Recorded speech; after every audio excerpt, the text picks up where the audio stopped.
I woke up in a hospital bed with blood on my hands, and everyone around me looked terrified. A nurse whispered my name like she'd seen a ghost. But the strangest part, I couldn't remember the last 3 days. Not a single second. And according to the police, those missing days changed everything. But that was only the beginning. The detective standing beside my bed slid a photograph onto the table. It showed me outside an abandoned cabin at 2:13 a.m. My clothes were soaked from the rain, and I was dragging something heavy through the mud. I stared at the picture, waiting for a memory to return. Nothing came back. Then he asked one question that froze my blood. "Where is your wife?" But the answer was far darker. I told them I didn't know what they were talking about. My wife, Emily, had gone on a weekend trip with her sister. At least, that's what I remembered. But when the detective leaned closer, his voice dropped to a whisper. Emily's sister died 2 years ago. Suddenly, the room felt smaller. Had my mind invented an entire memory? Or was someone rewriting my past? And that's when panic set in. Before we go deeper, hit like and subscribe if you love mystery stories that keep you questioning reality until the very end. Trust me, this story only gets stranger from here. Because moments later, the detective opened a black folder filled with evidence against me. Evidence I had absolutely no memory of creating. And one photo changed everything forever. The next picture showed a wall covered in handwritten notes. Dates. Names. Maps. In the center was one sentence scribbled over and over again: "The memories aren't real." My handwriting. My apartment. My wall. I felt sick. Why would I write something like that? Was I losing my mind? Or had I discovered something I was never supposed to see? But the truth hiding underneath was even worse. After hours of questioning, they finally released me. No charges. Not yet. Outside the hospital, the city looked normal, but every face suddenly felt dangerous. A black sedan sat across the street with its engine running. The moment I noticed it, the car slowly drove away. Was someone watching me? Or had paranoia already taken control?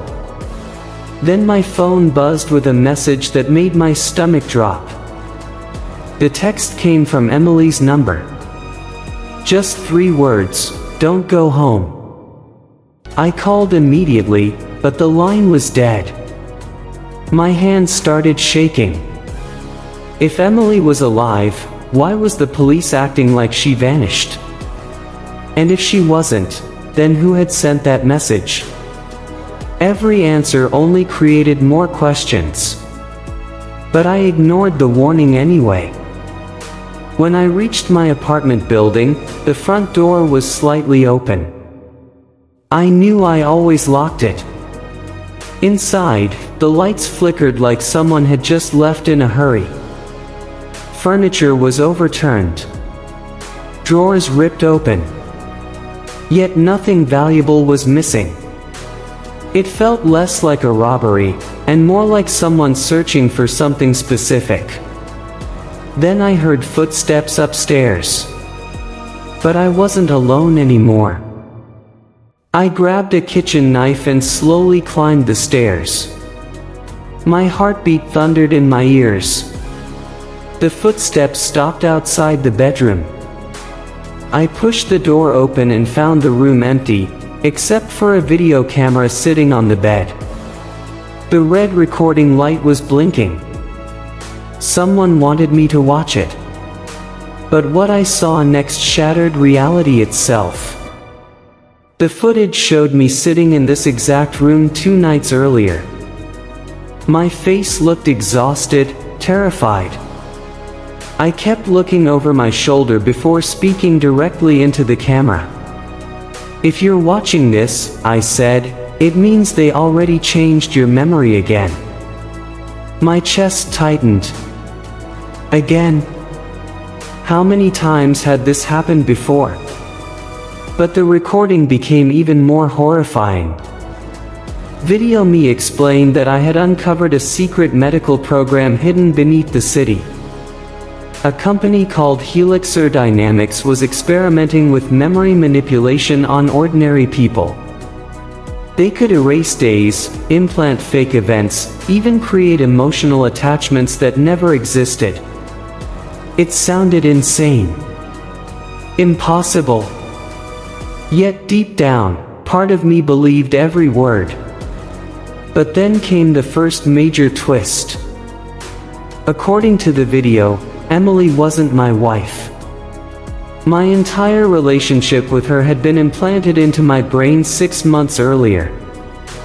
I almost threw the camera across the room. No. That couldn't be true. I remembered our wedding. Our road trips. Our first apartment together. Those memories felt real. So why did they suddenly seem artificial? And who could I trust now? The recording ended with one final warning. Do not trust Dr. Keller. The name hit me instantly. Dr. Nathan Keller was my neurologist, the man treating my so-called memory loss for over a year. Suddenly, dozens of strange appointments flashed through my mind. Needles. Bright lights. Voices whispering while I drifted unconscious. Had he been helping me, or controlling me?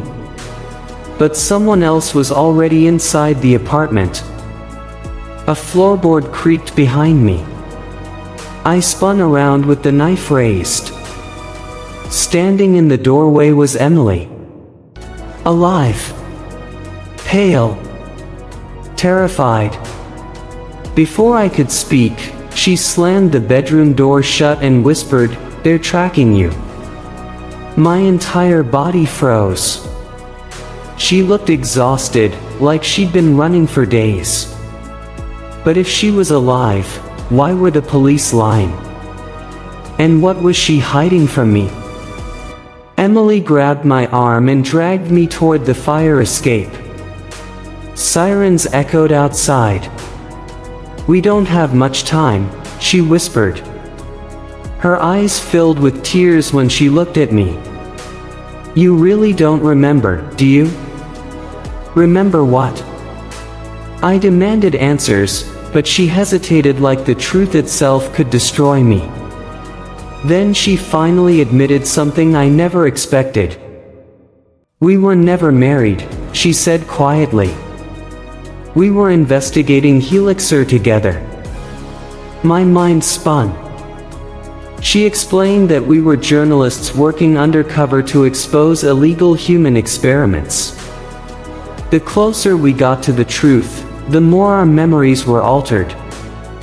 Suddenly, flashes returned, hidden cameras, stolen files, late-night meetings. Pieces of my life were coming back. But another twist was waiting in the shadows. Emily revealed that I volunteered to erase my own memories. I stopped walking. Why would I do that? She pulled a small flash drive from her pocket. "Because you discovered something too dangerous to remember." My throat went dry. What could possibly be so terrifying that I chose to forget it myself? But we were already running out of time. We escaped through the alley behind the building just as black SUVs pulled into the street. Men in dark uniforms flooded the entrance within seconds. Emily pulled me into a subway station crowded with strangers. "Blend in," she whispered. I looked around nervously. Any face could belong to Helixer. Any voice could be listening.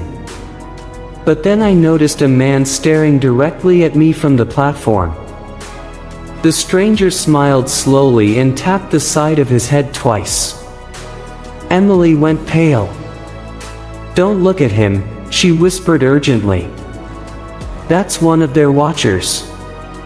The train arrived with a scream of metal. As the doors opened, the man vanished into the crowd. Had he been following us the entire time?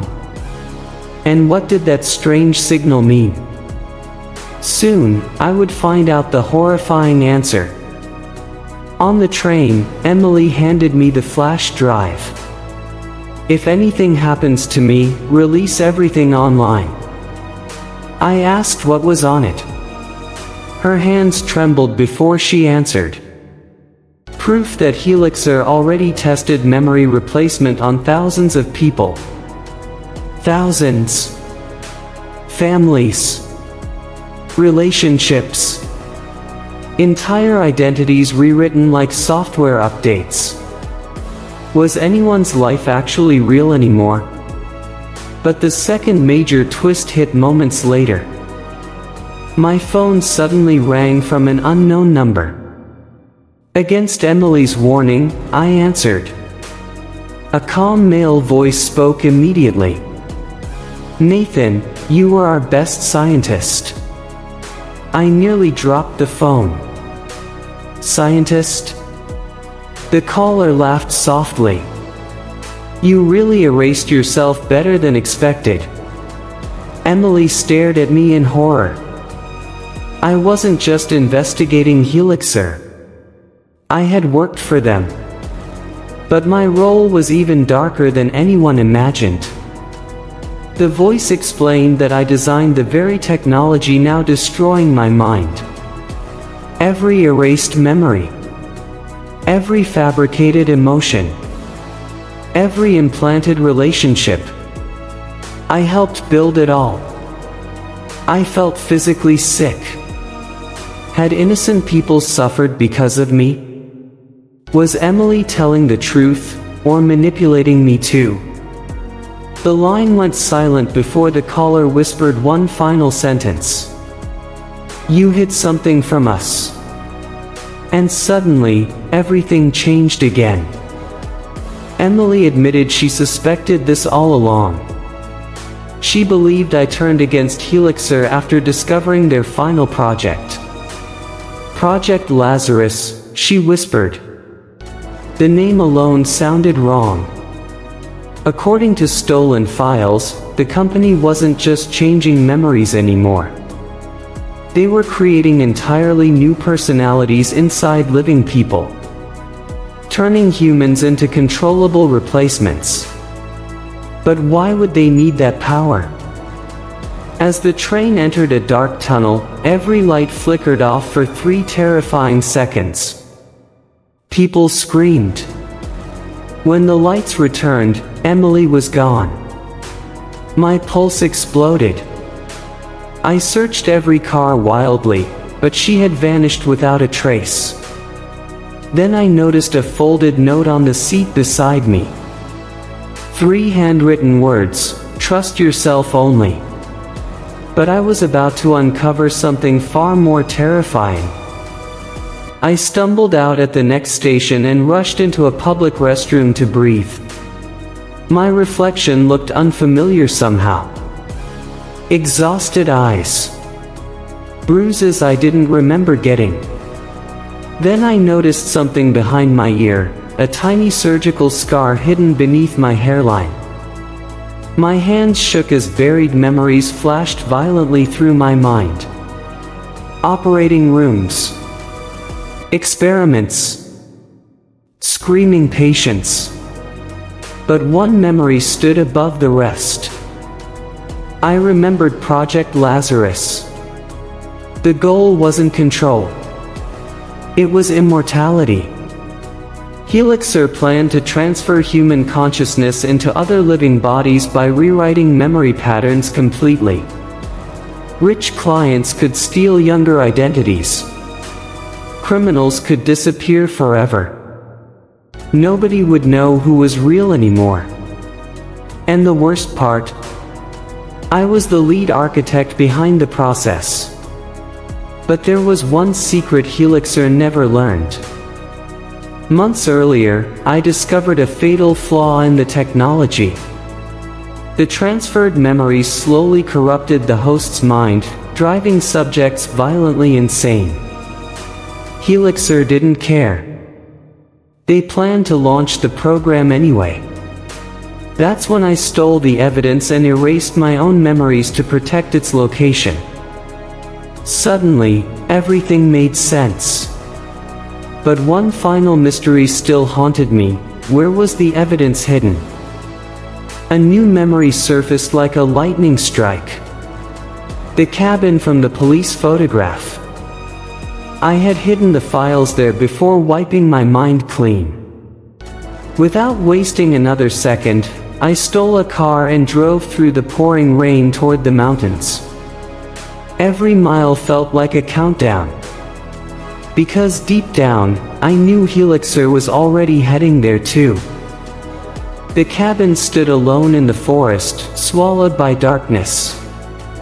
Inside, everything looked abandoned except for a metal box hidden beneath the floorboards.